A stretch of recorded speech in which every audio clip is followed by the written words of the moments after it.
Baik, lidah ada kesemua rasa ini dapat dikesan dengan lidah, di mana rasa ini di keseluruhan rasa lidah ini, permukaan ini dapat mengesan kesemua jenis-jenis rasa ini, tetapi ada bahagian-bahagian tertentu yang akan mengesan dengan lebih baik kerana terdapat lebih banyak reseptor rasa di bahagian itu, iaitu di bahagian hadapan lidah yang dikenali sebagai rasa manis, kemudian di bahagian tepi lidah rasa masam, di bahagian belakang lidah ada rasa pahit, dan di hampir keseluruhan lidah ada rasa umami, dan juga bahagian tepi dan juga hadapan lidah iaitu rasa masin.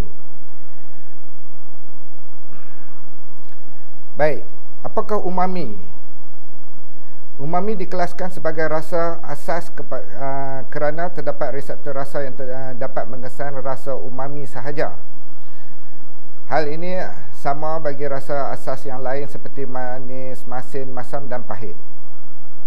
Rasa umami dikaitkan dengan rasa lazat seperti rasa daging dalam sup, atau rasa bahan penapaian seperti keju dan juga cendawan ataupun monosodium glutamate iaitu MSG.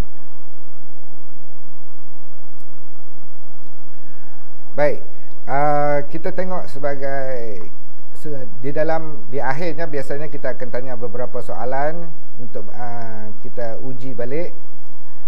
Sebagai kuis, kita tanya soalan ini. Apakah nama benjolan kecil yang mengandungi tunas rasa? Namanya ialah papila. Baik, anak-anak pelajar mungkin dah dapat daripada pembelajaran tadi, boleh menjawab bahagian ini, iaitu Raja menunjukkan kawasan berbeza pada lidah yang lebih peka terhadap rasa tertentu. Labelkan jenis rangsangan rasa yang dikesan di P, Q, R dan S. Baik, bahagian P ni apa dia? Yang di belakang lidah ni. Ini adalah rasa pahit. Kemudian di tepi dan hadapan iaitu rasa masin. Di bahagian tepi juga tapi di bahagian belakang sedikit iaitu rasa masam.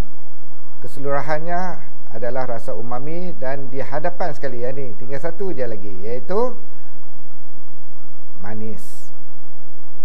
Baik, setakat ini dulu sebagai penutup.